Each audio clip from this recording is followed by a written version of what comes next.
Cameroon Bantu, Africa Bantu, through the world Bantu.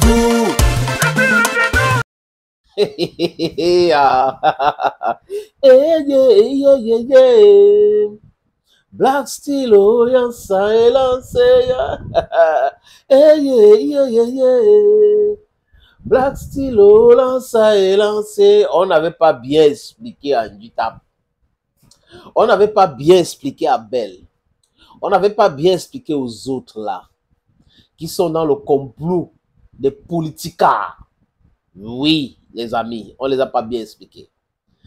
On ne les a pas expliqué que Samuel Eto'o est méthodique.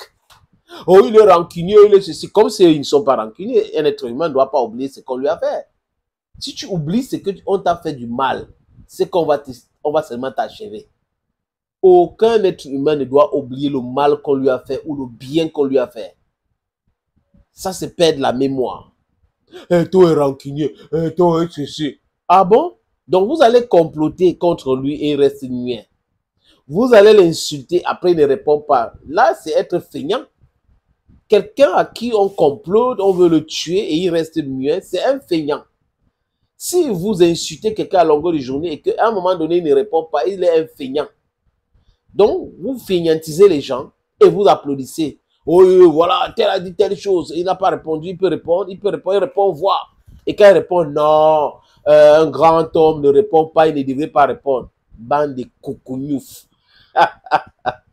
Jérémy Sorin-Djita a pensé à un moment donné avec son syndicat, le SNAFO, qu'on gagne les procès par les hautes instructions. Parce qu'il est soutenu par les hautes instructions. Lui, Bell et les autres qui s'agitent là, qui insultent la fédération, qui ils cachent ça sur les critiques et autres. Mais c'est l'injure.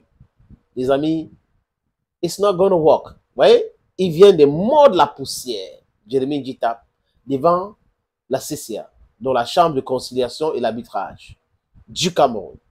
Il les a demandé d'annuler les résolutions de la Fédération camerounaise de football de l'année dernière. Quelle résolution? Surtout la partie où la fédération a dit que moi et le SNAFOC, c'est bon. On ne collabore plus, c'est bon, je ne veux plus le SNAFOC, je collabore maintenant avec l'Association nationale des footballeurs camerounais. Mais Jérémy Sorin-Djita, qui a été invité dans cette assemblée générale, il n'est pas parti, comme Seydou Momo Njoya, pensait qu'il pouvait rester à l'extérieur et changer quelque chose dans les tribunaux. Non. Et il a oublié, ou ses conseils ont oublié. Vous savez que les avocats sont là pour faire leur travail. Hein. Ils peuvent vous dire que là, ça sera compliqué dans le dossier ici. Mais on peut y aller. Mais vous payez. Après, ils font leur travail. Vous payez, vous payez. Comme les Gibaï Gatama, Abdurrahman Amadou qui sont allés au TAS.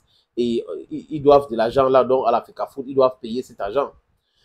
Djita ne s'est pas accommodé des vraies personnes. Il ne s'est pas entouré, je voulais dire, c'est ça le mot. Il ne s'est pas entouré de vraies personnes. Parce que quand vous êtes guidé par la haine, par la destruction, par les idées de complot et autres, vous ne pouvez pas être correct dans votre analyse. C'est ça qui fait qu'il n'est pas correct. Jérémy Sorin-Djita. Les amis, il demande à ces chambres-là d'annuler ces résolutions. Mais Djita avait déjà demandé à Narcisse Moël Kombi de le faire. Narcisse Moël Kombi ne pouvait pas. Il a écrit à la fédération pour demander l'éclaircissement. La fédération lui a répondu de façon musclée en disant, monsieur le ministre, de bout en bout, il y avait votre collaborateur. Dans le processus d'organisation même du COMEX, la réunion du COMEX et l'Assemblée générale, vous étiez présents. Toutes les décisions qu'on a prises, vous étiez au courant. Donc, vous ne pouvez pas nous demander d'éclairer quoi que ce soit aujourd'hui. Et le Comité olympique national du Cameroun était présent. Kalkaba Maboum était présent. Donc, c'est pour ça qu'il dit, le monsieur qu'on appelle Eto'o, il est méthodique. Il respecte les procédures. C'est pour ça qu'ils mettent en difficulté ces gens-là qui s'agitent. Ils sont toujours en difficulté parce que Eto'o les met devant le fait accompli. Ils pensent que oui, le gars, il est rancunier, il est ceci, il va faire ça sans respecter les règles de là. Mais il respecte, à la fin, il se rend compte que le gars a respecté. Donc, il parle à la CCA. La CCA est sur qui? Sur le Comité olympique sportif du Cameroun. Est-ce que ce comité était présent quand on prenait cette décision-là? Oui. Est-ce que le MICEP était présent? Oui. Comment JTAP a pensé à un moment donné qu'il pouvait avoir gain de cause? Il a mordu la poussière. Il a été humilié par la CCA. Il les avait demandé le 1er avril d'annuler la résolution. Il lui reste quoi d'aller au TAS? Comme il a échoué là, devant le ministre qui n'aime pas Eto'o, on peut dire ça comme ça, qui est en guerre avec Eto'o, devrait le faire s'il avait l'opportunité. Il n'a pas pu. Il est allé au CCA. CCA n'a pas pu. CCA a dit, ton truc là, ça ne sert à rien. Il va aller au TAS maintenant, il va mordre la poussière au TAS et il va payer les pénalités. Lui, il va payer. Vous voyez un peu, les amis, les gens croient qu'on règle les affaires juridiques avec la colère. Ça ne se passe pas comme ça. Compris? Thank you, friends, and bye-bye.